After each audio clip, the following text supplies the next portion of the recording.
Je suis Gabriel, 37 ans, et ma belle-sœur vient d'essayer de me faire payer une facture de $800 pour un dîner auquel je ne l'avais pas invité. Avant de vous raconter comment j'ai inversé la situation et lui ai donné une leçon sur les lois de la physique et de la finance, dites-moi d'où vous regardez dans les commentaires. J'aime toujours voir jusqu'où ces histoires voyagent. Permettez-moi de commencer par vous dire quelque chose sur moi. Je suis directeur logistique. Toute ma vie, ma carrière, ma santé mentale, tout tourne autour de la gestion des capacités. Vous ne pouvez pas faire rentrer un conteneur de 15 mètres sur un châssis de 12 mètres. Peu importe à quel point vous voulez que ça rentre. Peu importe si vous pleurez. Peu importe si vous insistez sur le fait que le conteneur est de la famille. La physique ne négocie pas. Et moi non plus. Ce soir était censé être simple. Ce soir, c'était le 10e anniversaire de mon fils Léo. 2 chiffres. Le grand 1-0. Si vous êtes parent ou grand-parent, vous savez que 10 ans est le pont entre être un petit enfant et être un jeune homme. C'est une étape importante. Je voulais que ce soit parfait. J'avais planifié ce dîner avec la précision d'une opération militaire. Je ne laisse rien au hasard. Je ne fais pas de la liste des invités a été élaborée avec soin. Moi, ma femme Sarah, Léo, les 3 meilleurs amis de Léo à l'école, Sam, Mike et Toby, leurs parents, 3 couples, et mes propres parents. C'est 12 places, 12 êtres humains, 12 couverts. J'ai choisi le restaurant italien Lucas Steakhouse. Maintenant, pour ceux d'entre vous qui connaissent la bonne cuisine, vous savez, un endroit comme Lucas n'est pas une chaîne de restaurants où l'on peut simplement rapprocher des tables. C'est du vieux bois d'acajou, un éclairage tamisé, des serveurs en veste blanche qui raclent les miettes de la table entre les plats. C'est le genre d'endroit où l'on fait une réservation 3 semaines à l'avance, ce que j'ai fait. J'ai demandé l'alcôve. C'est un espace semi-privé à l'arrière de la salle à manger principale. Il y a une longue table, parfaite pour la conversation, loin du bruit de l'étage principal. Je voulais que Léo se sente spécial.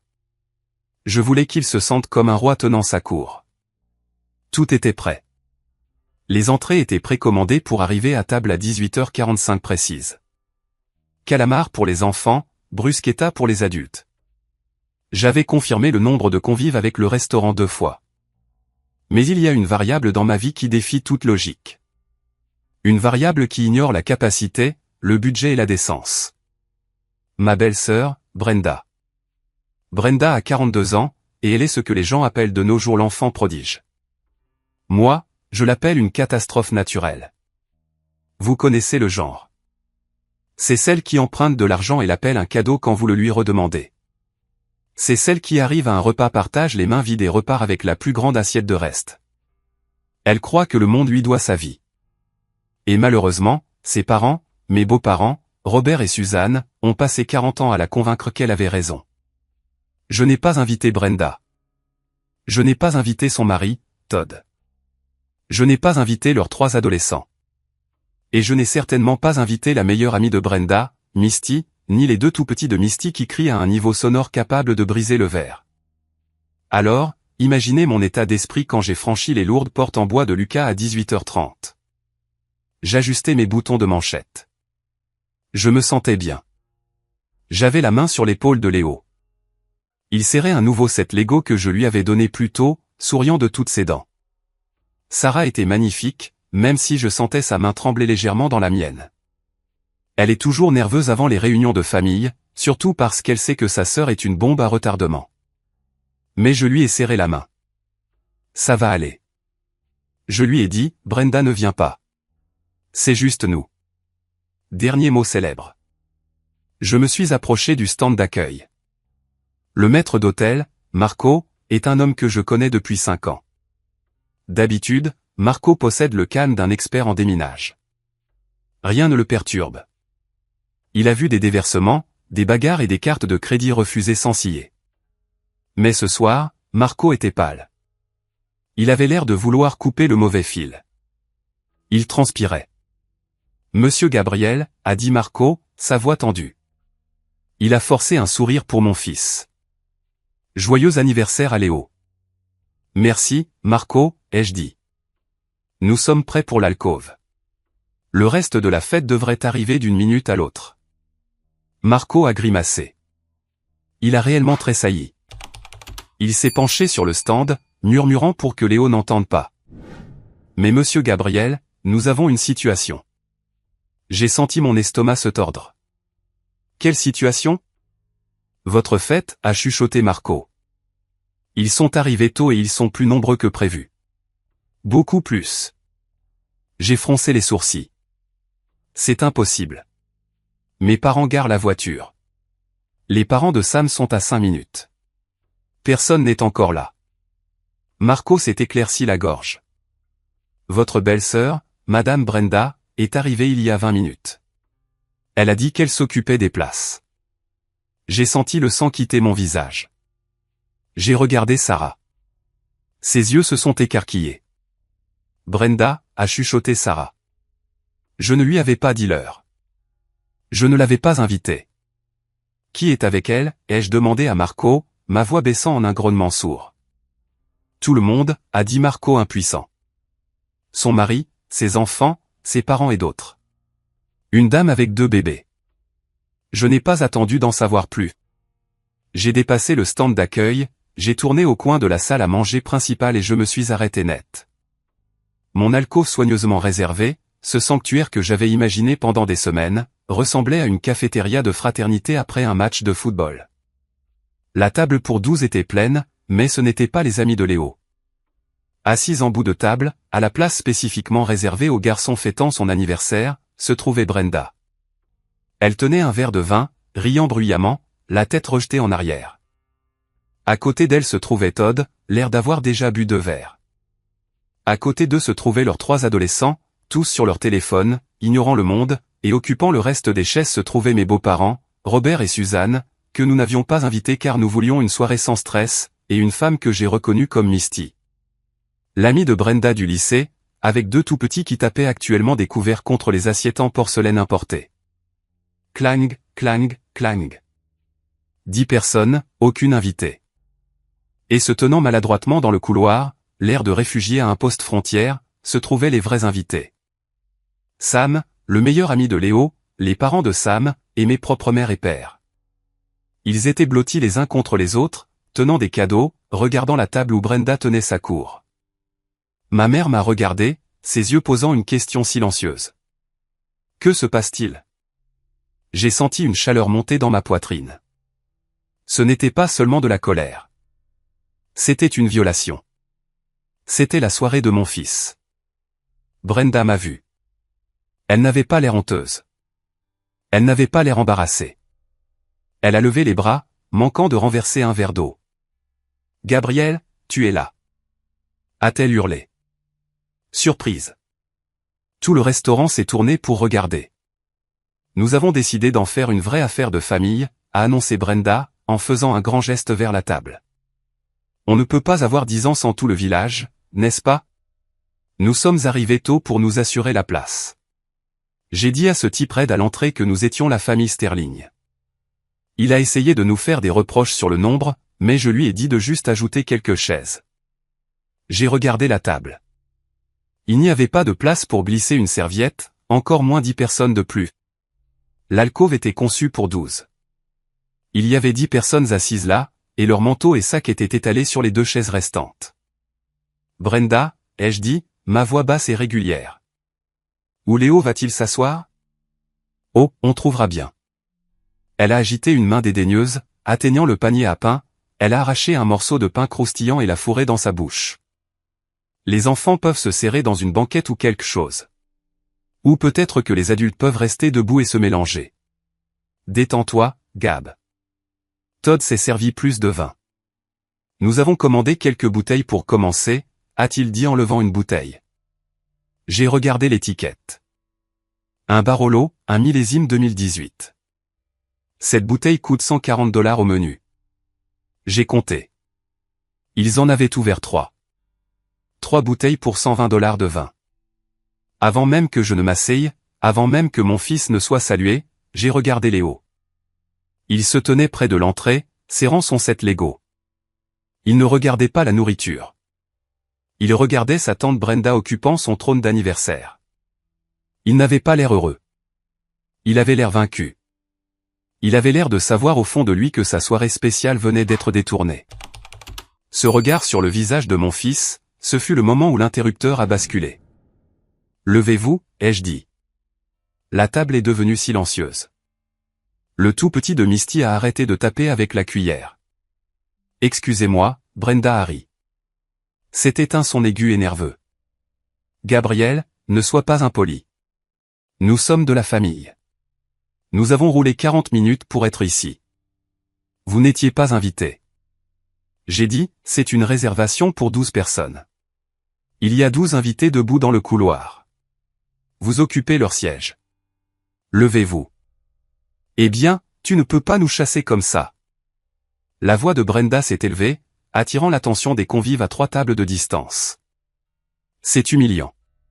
Écoute, dis juste au serveur de rapprocher quelques tables. Nous en ferons une grande longue table. Plus on est de fous, plus on rit. J'ai regardé Marco, qui était apparu à mon coude. Marco, ai-je demandé, pouvons-nous combiner les tables? Marco a secoué tristement la tête. Je suis désolé, monsieur Gabriel. C'est samedi soir. Nous sommes complets. Je ne peux pas bloquer le couloir d'incendie. La capacité de cette section est stricte. Règlement du maréchal des incendies. Je me suis retourné vers Brenda. Tu l'as entendu, bouge. Brenda a croisé les bras. Son visage a pris ce masque têtu et arrogant que j'avais vu 1000 fois. Le masque qu'elle portait quand elle empruntait de l'argent qu'elle ne remboursait jamais. Le masque qu'elle portait quand elle déposait ses enfants chez nous pour une heure rapide qui se transformait en week-end. Non, a-t-elle dit, nous sommes assis. Nous avons commandé. Nous restons. Si tu veux être un père terrible et ruiner l'anniversaire de Léo en faisant une scène, c'est ton problème. Mais je ne bouge pas ma famille. Elle a pris un menu. Maintenant, je pense que je vais prendre le risotto au homard. Je suis resté là pendant 3 secondes. Dans mon domaine, on évalue constamment la responsabilité et le levier. Si je criais, je perdais. Si je les enlevais physiquement, j'allais en prison. Si j'envoyais les invités, je gâchais la soirée de mon fils et j'endommageais mes relations avec les parents de ses amis. Mais il y avait une autre option, le pivot logistique. J'ai regardé Marco. J'ai vu la panique dans ses yeux, mais j'ai aussi vu le respect. Il me connaissait. Il savait que je ne piquais pas les gens. Il savait que j'étais un homme de parole. Je lui ai posé une main sur l'épaule et je l'ai guidé à quelques pas. Marco, ai-je dit doucement. Avez-vous toujours la salle exécutive disponible à l'arrière? Celle avec l'équipement audiovisuel.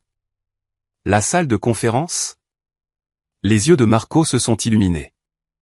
La salle de conférence? Oui, elle est vide, mais elle est séparée. Elle est très calme. Parfait. J'ai dit, déplacez la fête d'anniversaire Sterling, la vraie, dans la salle exécutive. Préparez-la pour 12. Déplacez les fleurs. Déplacez le gâteau. Et puis j'ai incliné la tête vers le cirque de Brenda. Il semble confortable, ai-je dit. Laissez-les exactement où ils sont. Ils sont une fête séparée. Compris. Marco a hoché la tête. Et la facturation? C'est là que vous devez faire attention. C'est le moment où j'ai décidé de laisser la gravité faire son travail. J'ai sorti mon portefeuille. J'ai sorti ma carte. Pas ma carte de débit personnel, ma carte noire d'entreprise. Cette carte couvre la fête dans la salle exécutive. J'ai dit, les 12 invités que j'ai invités. Personne d'autre. Pas un centime de plus. Et la table 4, a demandé Marco, jetant un coup d'œil aux bouteilles de vin vides que Brenda et Todd buvaient à goulot. La table 4 est un groupe indépendant, ai-je dit clairement. Traitez-les comme des clients sans réservation. Note séparée. N'autorisez aucune dépense sur ma carte de cette table. S'ils essaient de la mettre sur ma note, vous la refusez. C'est clair? Marco a souri. C'était un petit sourire aiguisé. Très bien, monsieur Gabriel. Je vais informer le serveur immédiatement. Je suis retourné au hall. J'ai rassemblé Léo, ma femme, mes parents et les autres familles. Changement de plan, ai-je annoncé, affichant mon meilleur sourire d'hôte. Il y a eu un mélange avec les sièges principaux, mais Marco nous a surclassés à la suite exécutive privée, beaucoup plus exclusive. Suivez-moi. Le visage de Léo s'est illuminé. Une suite comme pour les VIP? Une suite. J'ai promis, juste pour nous. Nous avons entièrement contourné la salle à manger principale. Je les ai conduits le long du couloir latéral, devant la cuisine, dans le sanctuaire tranquille de la pièce arrière. Mais avant que la porte ne se ferme, j'ai dû faire une dernière chose. Alors que nous passions l'arche de la salle à manger principale, Brenda nous a vus partir. « Où allez-vous » a-t-elle crié, se levant à moitié de sa chaise. « Nous avons trouvé une autre table. » J'ai répondu joyeusement et vaguement. « Vous restez là. Profitez de la nourriture. Nous vous rejoindrons après le dessert. »« Oh, super » a crié Brenda, se rasseyant. Elle avait l'air triomphante. Elle a regardé Misty et Harry. « Tu vois, je t'avais dit qu'ils s'en occuperaient.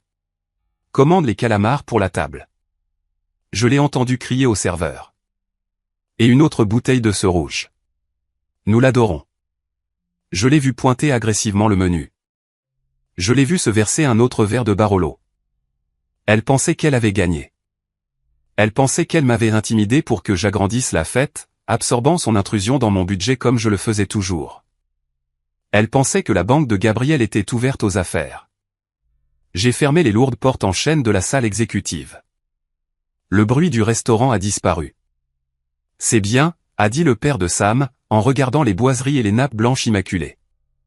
Bien mieux que l'étage principal. Rien que le meilleur pour Léo, ai-je dit, et je le pensais. Mais en m'asseyant, j'ai vérifié ma montre. 18h55. La mèche était allumée. Brenda commandait du homard. Elle commandait du vin, et elle n'avait absolument aucune idée qu'elle mangeait à ses propres frais. Avant que nous n'arrivions à l'explosion. Et croyez-moi, l'explosion arrive. Vous devez comprendre comment nous en sommes arrivés là. Vous devez comprendre que ce qui s'est passé chez Lucas n'était pas un événement isolé. C'était l'apogée d'une saga de 10 ans. Les gens me demandent, Gabriel, pourquoi ta belle-sœur est-elle comme ça? La réponse réside dans l'architecture de la famille de ma femme. Ma femme Sarah est la sœur cadette. Brenda a 5 ans de plus. Dans toute famille normale, l'aîné ouvre la voie. Dans la famille de Sarah, Brenda brûlait la terre et Sarah devait planter les graines dans les cendres. Mes beaux-parents, Robert et Suzanne, sont de bonnes personnes sur le papier. Ils font du bénévolat à l'église. Ils font des biscuits, mais ils ont un défaut fatal. Ils soutiennent Brenda. Ils ont créé un monstre en ne la laissant jamais affronter une conséquence. Quand Brenda a échoué à l'université, c'était la faute du professeur. Quand Brenda a été licenciée de son emploi en marketing, c'était la jalousie du patron. Quand le premier mariage de Brenda s'est effondré, c'était parce que le gars était trop contrôlant, ce qui, connaissant Brenda, signifiait probablement qu'il lui avait demandé d'arrêter de dépenser leur argent de loyer pour des sacs à main. Et puis il y a l'argent. Ma relation avec l'argent est simple. Je travaille dur, j'investis et j'économise. J'ai grandi avec un père qui travaillait dans un entrepôt. Je connais la valeur $1. Je suis un partenaire silencieux dans quelques entreprises maintenant, y compris une petite participation dans la société de logistique qui fournit la moitié des restaurants de cette ville, mais je ne le montre pas. Je conduis un camion de 4 ans. Je porte des bottes pratiques. Brenda conduit un SUV de luxe de location qu'elle ne peut pas se permettre. Elle porte des marques de créateurs qui ont encore les étiquettes glissées pour qu'elle puisse les retourner plus tard. Elle vit pour l'image de la richesse sans le travail qui l'accompagne. Laissez-moi vous donner les preuves. Je tiens une feuille de calcul. Je ne plaisante pas. Elle s'intitule le dossier Brenda. Pièce A. Le 5e anniversaire de Léo. Il y a 5 ans, Brenda a promis de s'occuper du divertissement. Elle a dit qu'elle avait trouvé une bonne affaire sur un château gonflable. Je le réserverai. Il suffit de me virer la compte par Venmo. Elle a dit que je lui ai envoyé $300. Le jour de la fête, pas de château gonflable. Une douzaine d'enfants de 5 ans debout dans le jardin en train de pleurer. Quand j'ai appelé Brenda, elle a dit « Oh, la compagnie a annulé à la dernière minute. » Tu y crois? Plus tard, j'ai découvert qu'elle ne l'avait jamais réservé. Elle a utilisé les 300 $ pour payer une amende pour excès de vitesse afin que son assurance n'augmente pas. Ai-je récupéré l'argent? Non. Ma belle-mère, Suzanne, m'a dit « Laisse tomber, Gabriel. » Elle était trop embarrassée pour te dire la vérité. Ne la fais pas se sentir pire. Pièce B, la réparation d'urgence de la voiture. L'année dernière, Brenda a appelé Sarah en pleurant. Sa voiture était tombée en panne sur l'autoroute. Elle avait besoin de 500 $ pour un nouvel alternateur où elle ne pourrait pas emmener les enfants à l'école. Sarah était en larmes, me suppliant de l'aider. C'est pour les enfants, Gabriel. J'ai envoyé l'argent directement à Brenda. 2 jours plus tard, Brenda publie une photo sur Instagram. Elle est dans un spa avec Misty. La légende, journée de soins personnels bien méritée. Quand je l'ai confrontée, elle a dit « Oh, Todd a réparé la voiture lui-même, alors nous avons économisé l'argent. Je pensais que tu voulais que je sois heureuse. » C'est à ce moment-là que j'ai arrêté de donner de l'argent liquide. J'ai dit à Sarah, plus jamais. Mais la pression n'a jamais cessé. Mes beaux-parents laissaient constamment des sous-entendus. Gabriel, tu viens d'avoir cette promotion. Brenda a des difficultés avec le prêt immobilier. Peut-être pourrais-tu les aider à refinancer. Ou, Gabriel, vous allez à Disney. C'est dommage que les enfants de Brenda n'y soient jamais allés. Peut-être que si vous partagiez tous une villa, ce serait abordable pour eux. Traduction, vous payez la villa, ils s'installent dans les chambres d'amis. Ce sentiment de droit a tout envahi. Ils considèrent mon compte bancaire comme une ressource familiale. Ils considèrent ma patience comme une source d'énergie renouvelable infinie. Ce qui nous ramène à ce soir. La raison pour laquelle j'étais si intransigeant sur la réservation, c'est que je savais que Brenda rôdait. Il y a 2 semaines, Sarah était au téléphone avec sa mère. J'ai entendu Sarah dire « Oui, maman. Nous faisons Lucas pour les 10 ans de Léo. C'est son préféré. » J'ai fait signe à Sarah d'arrêter de parler, mais il était trop tard. L'information avait fuité. Je savais que Suzanne le dirait à Brenda, et je savais que Brenda verrait cela comme une opportunité. Vous voyez, Brenda adore jouer le rôle de la tante riche sans dépenser un centime. Elle adore se montrer à ses amis comme Misty. Oh, nous dînons chez Lucas. Mon beau-frère nous emmène. Nous sommes très proches. Elle a amené Misty ce soir, non pas parce que Misty aime la cuisine italienne, mais parce que Brenda voulait un public. Elle voulait s'asseoir à table, commander le vin cher, et que Misty pense, waouh, Brenda a vraiment réussi. Elle misait sur ma maladresse sociale. Elle misait sur le fait que je ne ferais pas de scène dans un bon restaurant. Elle misait sur le fait que j'aime ma femme et ne voudrais pas contrarier ses parents. Elle avait raison sur une chose. Je déteste faire des scènes. Mais elle avait tort sur le reste. Elle a oublié que je suis un homme de logistique. Et en logistique, quand une route est bloquée, on ne s'écrase pas contre la barricade. On change d'itinéraire. Assis dans la salle exécutive, regardant Léo rire avec ses amis. J'ai ressenti un étrange calme. Les entrées sont arrivées. Bruschetta avec du basilic frais et des tomates, mozzarella frites. Les enfants étaient heureux. Sarah se détendait, sirotant son Pinot Grigio. Cette pièce est incroyable, Gab. Mon père a dit, en regardant les photos vintage de la ville sur les murs. Comment as-tu fait ça? Juste de la chance, ai-je dit, faisant un clin d'œil à Léo. Marco nous aime bien. Je ne leur ai pas parlé de la guerre qui se préparait à 12 mètres de là. Je ne leur ai pas dit qu'à la table 4, Brenda était en train de commander une tour de fruits de mer. Je le savais parce que mon téléphone a vibré. C'était un SMS de Marco. Marco, monsieur, la table 4 a commandé le grand plateau, 180 $, et une autre bouteille de Barolo et la côte de bœuf Tomahawk pour monsieur. Dois-je intervenir? J'ai regardé le SMS. Une côte de bœuf Tomahawk est un article à prix du marché. Généralement environ 120 $. C'est un steak géant avec les os qui dépassent comme une massue d'homme des cavernes. Todd a commandé ça. Bien sûr qu'il l'a fait.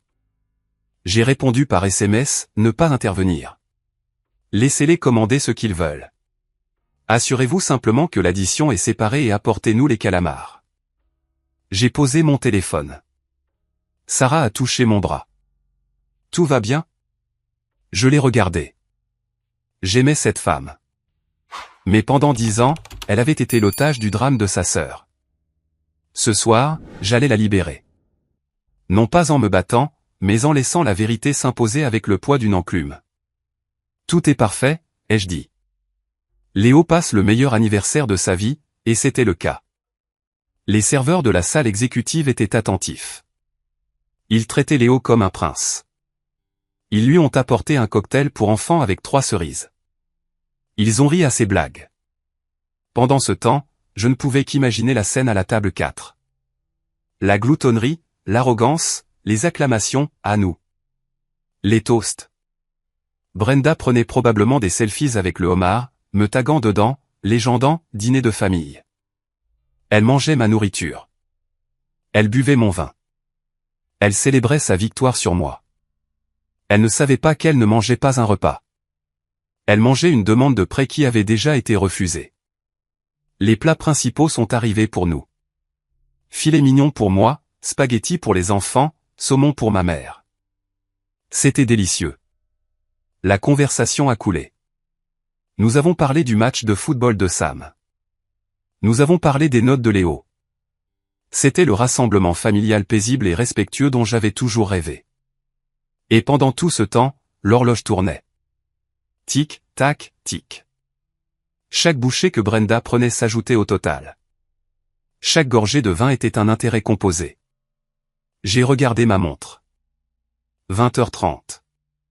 Ils allaient bientôt finir. La machine à expresso allait se mettre en marche, puis l'addition arriverait. J'ai bu une gorgée d'eau. Je me suis préparé parce que lorsque cette addition arriverait sur la table, les cris seraient assez forts pour réveiller les morts. Pendant que nous profitions de la tranquillité de la salle exécutive, je dois vous brosser un tableau de ce qui se passait à la table 4. Je le sais parce que Marco m'a raconté plus tard et parce que je connais ces gens mieux que je ne connais mon propre trajet. La table 4 était un spectacle. Brenda ne mangeait pas seulement. Elle jouait un rôle. Quand la tour de fruits de mer est arrivée, 3 niveaux d'huîtres, de crevettes, de pâtes de crabe et de queue de homard posées sur de la glace pilée. Brenda s'est assurée que tout le restaurant le voyait. Elle s'est levée pour prendre des photos.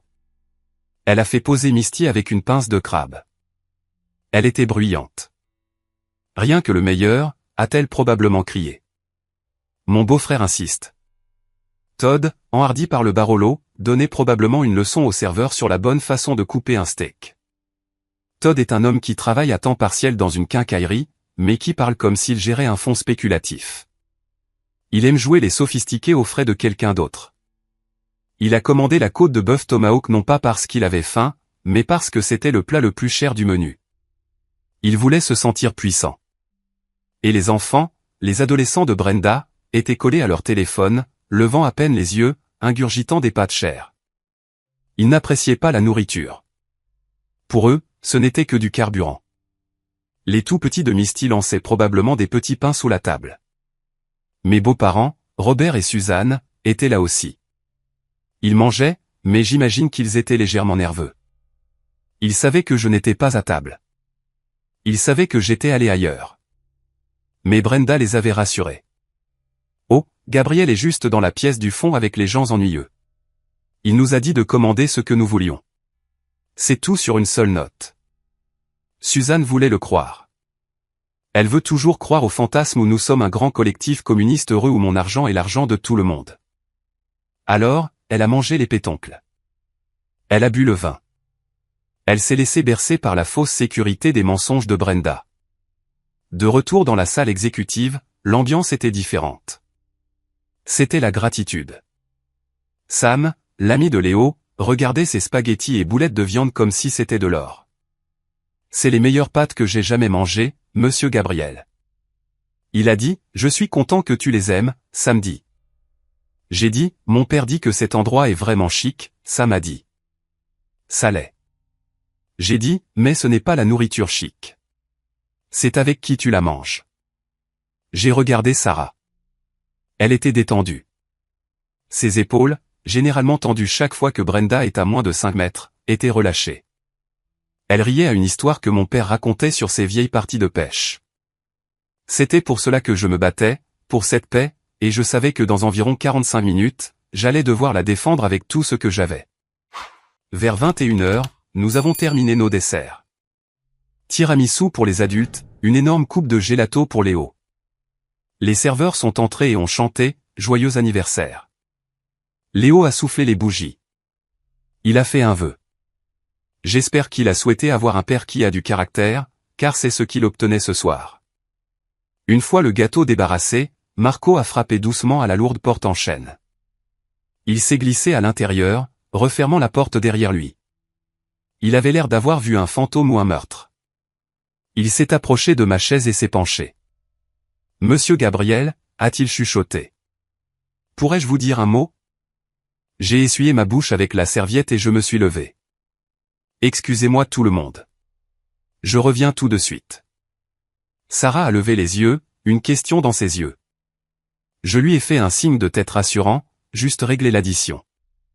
Je suis sorti dans le couloir avec Marco.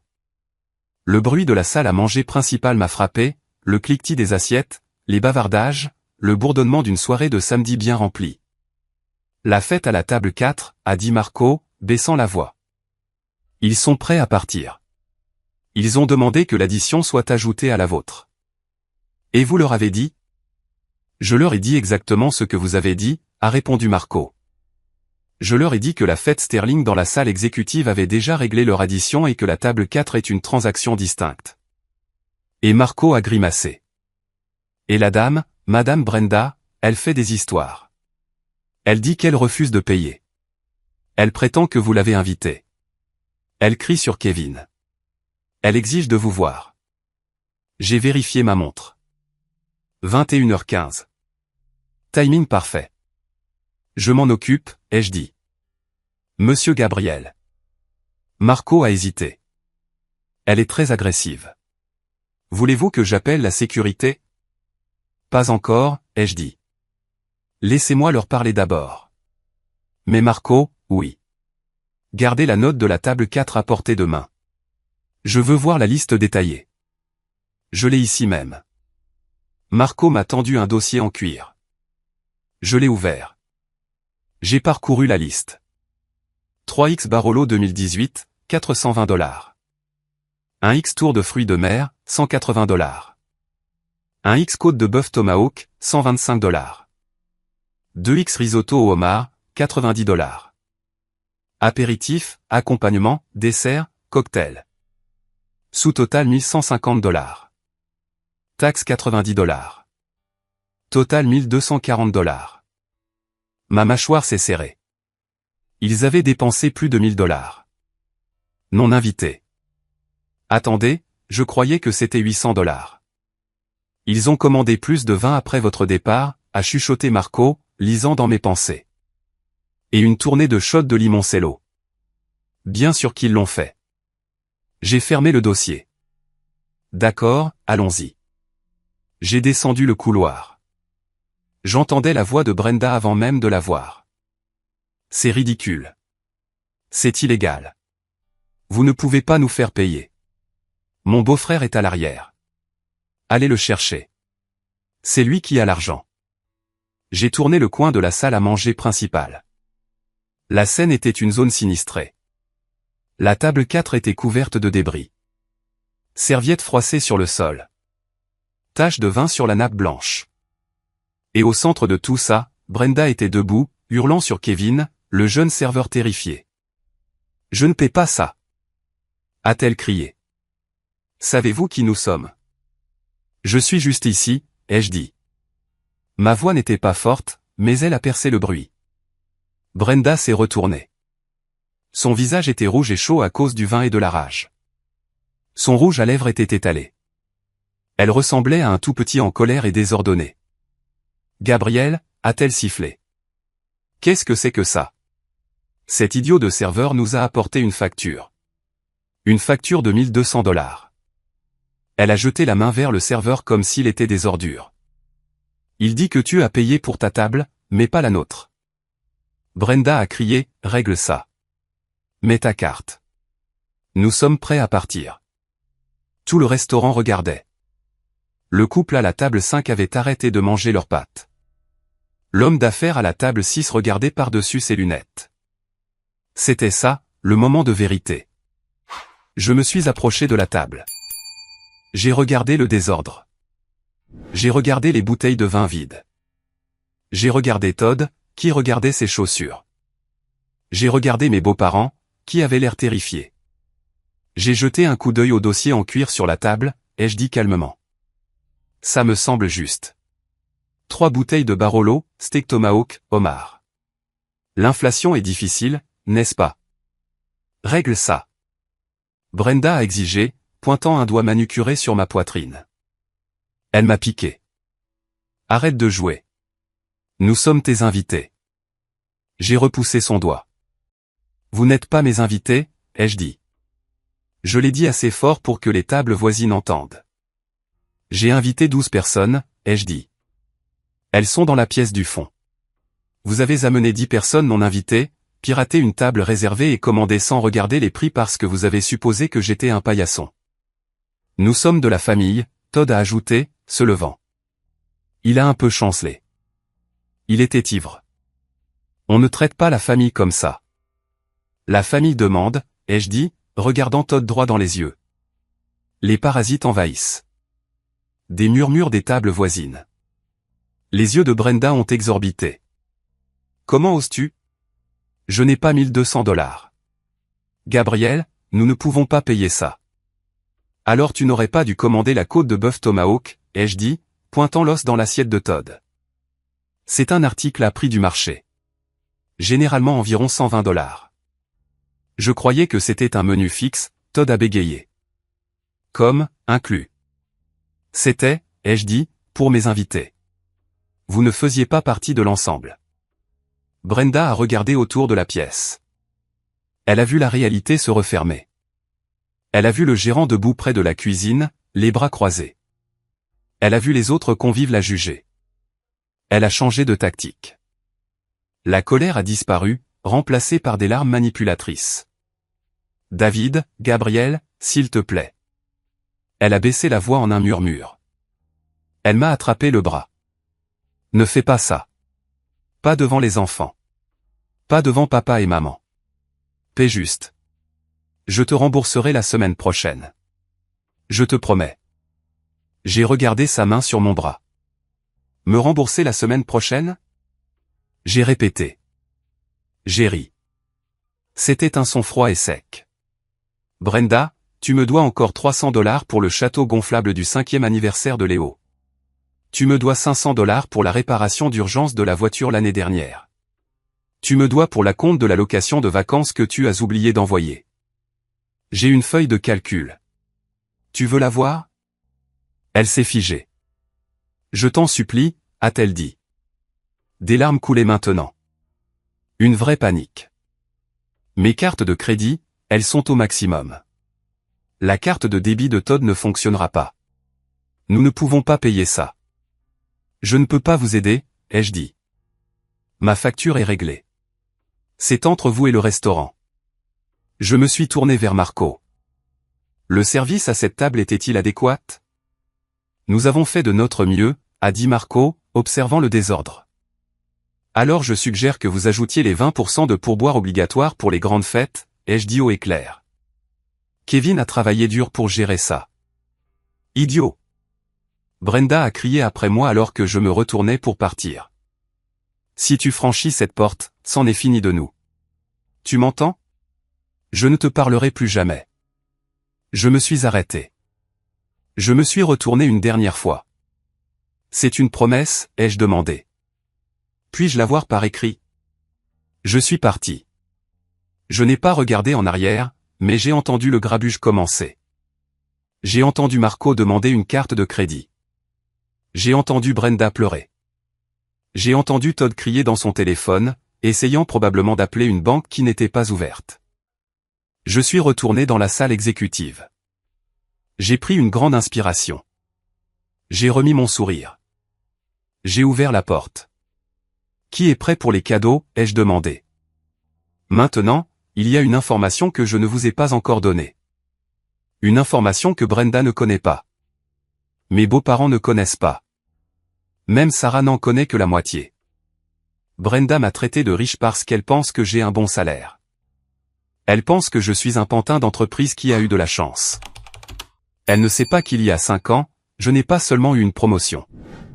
J'ai acheté une part dans mon entreprise de logistique, Sterling Logistique, n'est pas seulement mon employeur. J'en possède 15%. Et l'un de nos plus gros clients, le groupe de restaurants qui possède Lucas. Nous gérons leur chaîne d'approvisionnement. Nous importons leur vin. Nous livrons leur steak. Marco le sait. Le propriétaire le sait. C'est pourquoi Marco était si terrifié quand il a vu le chaos. Il ne s'inquiétait pas seulement d'un client. Il s'inquiétait d'un partenaire. Quand j'ai donné ma carte à Marco plus tôt, ce n'était pas seulement une carte de crédit. C'était un compte d'entreprise qui me classait comme un VIP de niveau 1. J'aurais pu offrir le repas de Brenda. J'ai l'autorité de valider une dépense de développement commercial. J'aurais pu faire un signe de la main et faire disparaître les $1200, mais j'ai choisi de ne pas le faire. De retour dans la salle exécutive, Léo ouvrait ses cadeaux. Il a reçu un drone de Sam. Il a reçu un kit scientifique de mes parents. Il était rayonnant. C'est la meilleure soirée de tous les temps, papa. A-t-il crié. Je l'ai regardé. Je suis content, mon pote. Sarah est venue vers moi. Elle a chuchoté, tu as payé. Elle a supposé que j'avais payé l'addition de Brenda. Elle a supposé que j'avais fait ce que je fais toujours. Nettoyer le désordre pour maintenir la paix. J'ai regardé ma femme. J'ai décidé de lui dire la vérité là, tout de suite. Non, ai-je dit, je n'ai pas payé. Les yeux de Sarah se sont écarquillés. Quoi? Gabriel, ils n'ont pas d'argent. Que va-t-il se passer? Ils vont s'en sortir. J'ai dit, ce sont des adultes. Todd a 45 ans. Brenda a 42 ans. S'ils peuvent commander un steak à $100, ils peuvent trouver comment le payer. Mais maman et papa, tes parents font partie du problème, Sarah, ai-je dit doucement. Ils sont assis là à boire du vin qu'ils ne peuvent pas se permettre parce qu'ils pensent que je suis un filet de sécurité. Ce soir, le filet a disparu. Sarah avait l'air déchirée. Elle a regardé la porte. Pendant une seconde, j'ai cru qu'elle allait courir et leur tendre sa propre carte de crédit, mais ensuite elle a regardé Léo. Elle a regardé à quel point il était heureux, complètement inconscient de la toxicité à quelques murs de là. Elle a pris une inspiration. D'accord, a-t-elle dit. D'accord. C'était un petit mot, mais c'était une victoire massive. Nous avons terminé la fête à 21h45. Maintenant, le défi logistique était l'extraction. Comment faire sortir 12 personnes du restaurant sans passer devant la scène de crime à la table 4? J'ai de nouveau fait signe à Marco. Y a-t-il une sortie arrière par la cuisine? Marco a dit qu'elle menait au parking du personnel. Je peux demander aux voituriers d'amener vos voitures dans l'allée arrière. Faites-le, ai-je dit. Nous avons conduit le groupe à travers la cuisine. Les enfants pensaient que c'était une aventure. Waouh, regardez la gigantesque cuisinière. Léo a crié. Les chefs nous ont salués. Nous sommes sortis dans l'air frais de la nuit de l'allée arrière. Le voiturier était là avec nos voitures. Pendant que j'attachais Léo sur la banquette arrière, j'ai entendu des cris faibles provenant de l'avant du restaurant. C'était Brenda. J'entendais sa voix stridente résonner sur les murs de briques. C'est du vol. J'appelle mon avocat. Brenda n'a pas d'avocat. Elle a une amie parajuriste. Ma belle-mère, Suzanne, est venue à ma fenêtre avant de monter dans sa propre voiture. Elle avait l'air bouleversée. Gabriel, a-t-elle dit, nous ne savions pas. Ne saviez pas quoi, Suzanne? Que vous ne payiez pas. Nous pensions que Brenda avait dit que Brenda avait menti. J'ai dit, Brenda ment toujours et vous la croyez toujours. Suzanne a baissé les yeux, mais ils ont des problèmes à l'intérieur. Ils ne peuvent pas payer. Ils pourraient appeler la police. Alors peut-être que Brenda devrait vendre son sac Gucci. J'ai dit, bonne nuit, Suzanne. Conduisez prudemment. J'ai remonté la fenêtre. Je suis sorti de l'allée. Alors que nous passions devant l'avant du restaurant, je n'ai pas pu m'empêcher. J'ai jeté un coup d'œil. J'ai vu une voiture de police arriver, les gyrophares bleus et rouges clignotants. J'ai vu Marco parler à l'officier. J'ai vu Brenda agiter les bras. Ne regarde pas, ai-je dit à Léo. Regarde juste ton set Lego. D'accord, papa, a-t-il dit. Nous sommes rentrés en silence. Mais ce n'était pas un silence gênant. C'était le silence du soulagement. Le silence d'une bombe qui avait été désamorcée, démantelée et laissée derrière. Nous sommes rentrés vers 22h30. Nous avons couché Léo. Il serrait son nouveau drone, endormi avant que sa tête ne touche l'oreiller. Sarah et moi nous sommes assis sur le canapé. Je nous ai versé un verre de vin bon marché, la bouteille à $12 que nous gardons au réfrigérateur. Ça a meilleur goût que n'importe quel Barolo que j'ai jamais bu. Alors Sarah a dit, la police.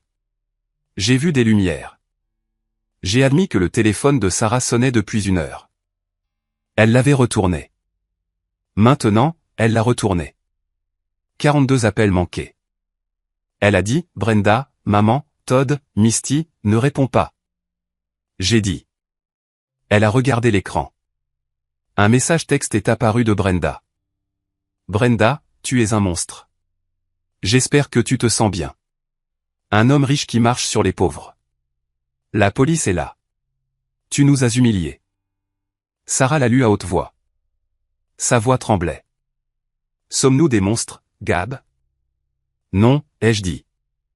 Nous sommes des professeurs. Et ce soir était une leçon très coûteuse. J'ai pris le téléphone. Laisse-moi répondre. J'ai dit, j'ai tapé, je ne suis pas riche parce que je marche sur les pauvres. Je suis à l'aise parce que je n'achète pas de vin à $140 quand j'ai $40 à la banque. Brenda a répondu instantanément. Brenda, maman pleure. Tu as ruiné la dynamique familiale. J'ai tapé, maman pleure parce qu'elle a élevé une fille qui pense que le vol est un langage d'amour. J'ai appuyé sur envoyer.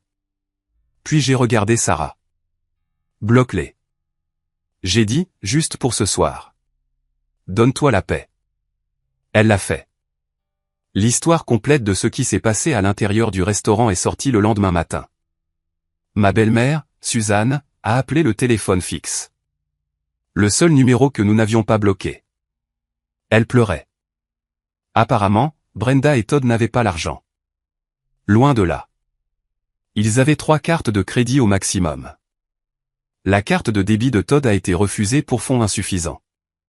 Ils ont passé 1 heure à essayer d'appeler des amis pour qu'ils leur envoient de l'argent par Venmo. Ils ont appelé tout le monde. Ils ont même appelé l'ex-mari de Brenda. Personne n'a répondu. Finalement, le gérant du restaurant, le patron de Marco, s'est lassé de la scène. Il leur a dit qu'il portait plainte pour vol de service. C'est à ce moment-là que la police est arrivée. Pour éviter d'être arrêtée, Brenda a dû faire un marché. Elle a dû laisser son permis de conduire et son iPhone 14 Pro Max au gérant comme garantie. Todd a dû laisser sa montre, qui était une fausse Rolex. Mais le gérant ne le savait pas encore. On leur a donné 24 heures pour revenir avec l'argent, sinon le restaurant déposerait le rapport de police. Mais voici le plus fort. Todd a dû se rendre à 3 distributeurs automatiques différents pour gratter de l'argent de sa protection contre les découverts. Vous connaissez les frais pour ça? Il a probablement payé $50 de frais juste pour retirer $300. Ils ont été bannis de Lucas à vie. Leur photo est maintenant scotchée au poste du serveur. Ne pas servir. Mais les retombées n'étaient pas seulement financières. Elles étaient sociales. Misty, l'amie que Brenda essayait d'impressionner. Quand l'addition est arrivée et que les cris ont commencé, Misty a apparemment attrapé ses tout-petits et s'est évaporée. Elle a dit à Brenda, j'ai besoin de changer la couche du bébé, est allée aux toilettes et s'est faufilée par la porte d'entrée. Elle a laissé Brenda avec sa part de l'addition. Brenda a perdu sa meilleure amie et sa dignité la même nuit. Sarah a écouté le récit de sa mère au téléphone. C'était horrible, Sarah. Suzanne a sangloté. Brenda criait sur la police. Todd pleurait. Nous avons dû payer notre part, et même là, nous avions à peine assez d'argent.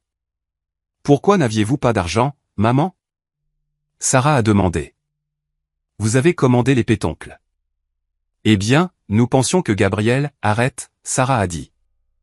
Sa voix était plus forte maintenant. Arrête de dire le nom de Gabriel. Vous avez commandé de la nourriture. Vous la payez. C'est comme ça que le monde fonctionne. J'ai regardé ma femme. J'ai vu un changement en elle. Pendant des années, elle avait porté la culpabilité d'être la chanceuse, celle qui avait épousé un homme bien, celle qui avait une vie stable. Mais maintenant, elle réalisait que la chance n'avait rien à voir avec ça. Il s'agissait de choix. Nous avons choisi de vivre selon nos moyens. Brenda a choisi de vivre dans un fantasme. Et le fantasme est coûteux. Le dimanche était calme. Nous ne sommes pas allés au déjeuner familial habituel chez mes beaux-parents. Nous sommes restés à la maison. Nous avons construit le set Lego avec Léo. Mais je ne faisais pas que jouer au Lego. Je travaillais. Je suis allé dans mon bureau et j'ai ouvert mon ordinateur portable. Je connaissais Brenda. Je savais qu'une fois le choc passé, le récit changerait. Elle déformerait tout. Elle dirait à tout le monde sur Facebook que je l'avais invitée et que j'avais ensuite escroqué l'addition. Elle se dépeindrait comme la victime. Alors, j'ai préparé les preuves. J'ai fait une capture d'écran de chaque message texte de la veille. J'ai imprimé l'email de Marco. Oui, Marco m'avait envoyé un email à 8 heures du matin. Objet, excuse et mise à jour. Cher Monsieur Sterling, au nom de Lucas, je m'excuse pour le dérangement d'hier soir. Votre fête dans la salle exécutive a été un plaisir à organiser. Concernant la fête sans réservation à la table 4. La facture a été réglée en espèces ce matin par Monsieur Todd. Nous leur avons rendu leur garantie. Veuillez accepter ce certificat cadeau de $200 pour votre prochaine visite. Nous avons mis à jour votre dossier. Strictement aucune modification non autorisée sans votre signature directe. Respectueusement, Marco. J'ai transféré cet email à Sarah. Regarde, ai-je dit. Profit. Ils ont payé? Sarah a demandé. Todd a probablement mis quelque chose en gage, ai-je dit. Ou emprunté à un usurier. Peu importe. C'est fait. Mais ce n'était pas fait. Brenda s'est tournée vers Facebook. Vers midi, ma cousine m'a envoyé une capture d'écran. Brenda avait publié un long statut décousu. La famille, ce n'est pas le sang. C'est qui te soutient. Imaginez inviter la famille à dîner et ensuite leur laisser la facture juste pour se sentir puissant. Le karma est réel. Elle ne m'a pas nommé, mais elle l'a insinué. Les commentaires étaient remplis de ses amis disant « Oh mon Dieu, ma chérie. C'est horrible. Et qui fait ça ?» J'ai regardé le message. J'ai ressenti cette envie familière de corriger le tir, de publier les captures d'écran, de commenter. En fait, tu as débarqué à la fête de mon fils et commandé du homard, mais je me suis retenu. La physique ne discute pas avec la gravité. Elle laisse juste les choses tomber. La réputation de Brenda était déjà en chute libre. Les gens la connaissaient.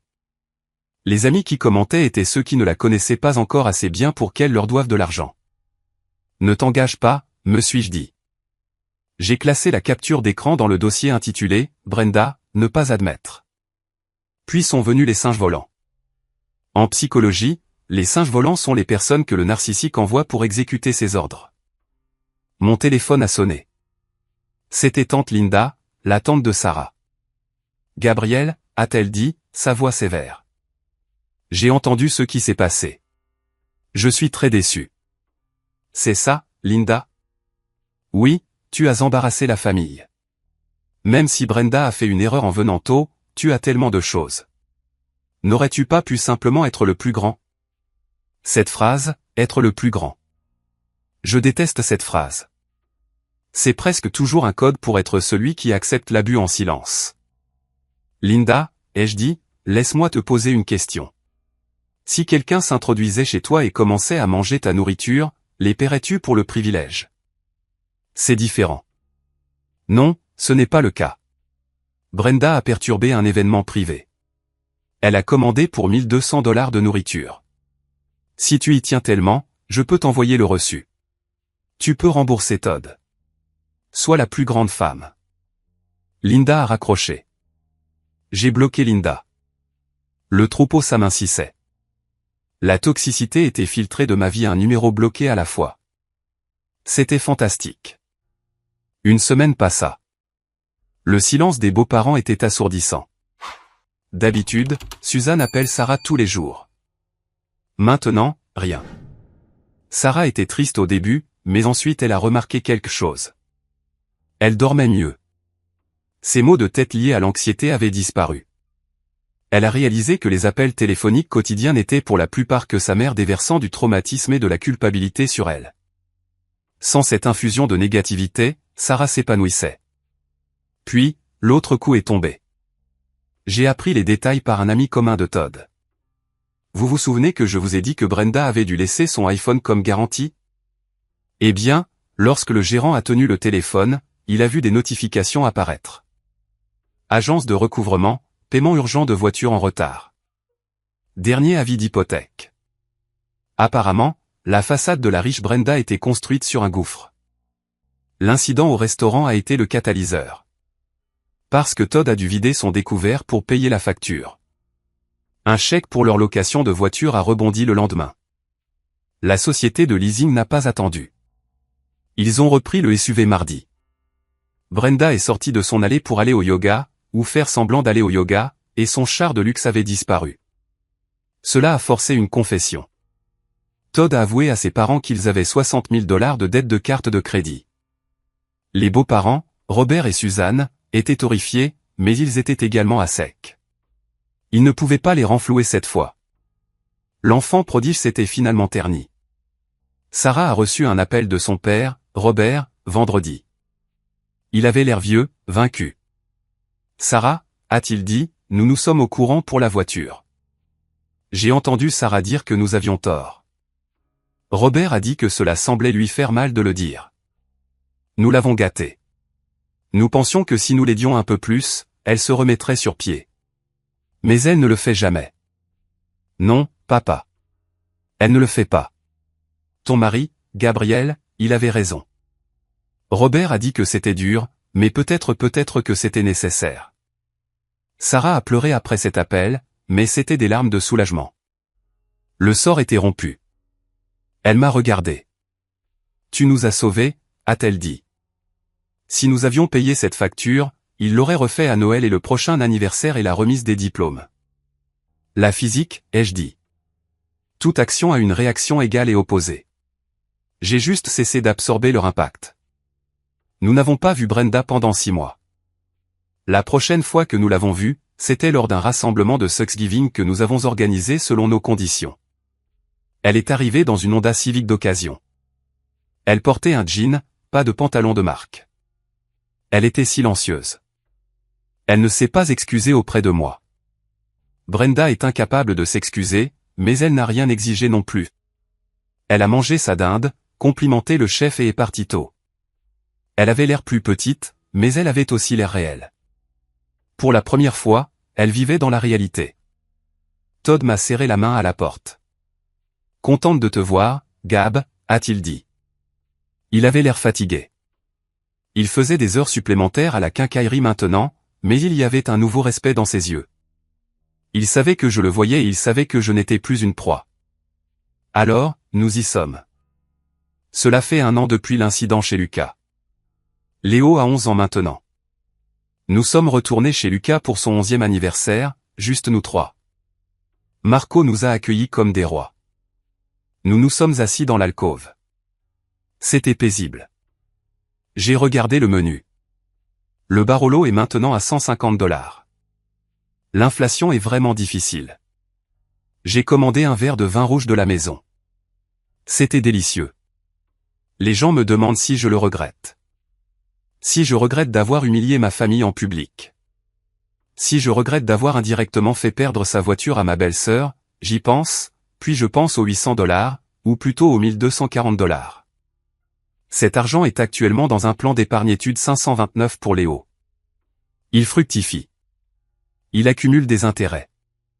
Au lieu d'être transformé en déchets par Brenda et Todd, cet argent va envoyer mon fils à l'université. Il va lui acheter des livres. Il va lui acheter un avenir. J'ai réalisé quelque chose cette nuit-là. Être généreux envers des personnes toxiques n'est pas de la générosité. C'est financer leur délire. c'est payer les briques qu'ils utilisent pour construire leur propre prison. En coupant les ponts avec Brenda, je n'ai pas seulement économisé mon argent. J'ai peut-être même sauvé son mariage. Ils ont été contraints d'affronter leurs finances. Ils suivent maintenant une thérapie pour les dettes. Ils luttent, oui, mais ils luttent avec la vérité, pas en se noyant dans un mensonge. Parfois, le meilleur cadeau que vous puissiez vous faire est une limite. Et parfois, le meilleur cadeau que vous puissiez faire à un narcissique est un nom fort, public et inflexible. Je m'appelle Gabriel. Je suis directeur logistique et je peux vous dire ceci. Vous ne pouvez pas faire tenir un style de vie de champagne dans un budget de bière. Et vous ne pouvez certainement pas le faire tenir sur ma note. C'est le moment qui a tout changé. Quand je suis sorti de ce restaurant, laissant Brenda crier sur le serveur, j'ai senti un poids se lever de mes épaules que je portais depuis 10 ans. J'ai enfin repris le contrôle de ma vie, de mes finances et de la paix de ma famille. Merci beaucoup d'avoir écouté mon histoire. Vous n'avez aucune idée à quel point cela signifie pour moi de la partager avec vous. J'espère que cette histoire vous a touché. J'espère qu'elle vous a donné un peu de courage pour tracer vos propres limites. Avez-vous déjà eu un membre de votre famille qui a essayé de profiter de vous comme ça? Avez-vous payé pour maintenir la paix ou avez-vous tenu bon? Racontez-moi votre histoire dans les commentaires. Je les lis tous. Et s'il vous plaît, si vous avez apprécié ce voyage, cliquez sur le bouton j'aime et abonnez-vous. Cela aide plus de gens à trouver ces histoires et cela me fait savoir que je ne suis pas seul à croire que parfois, il suffit de demander des additions séparées.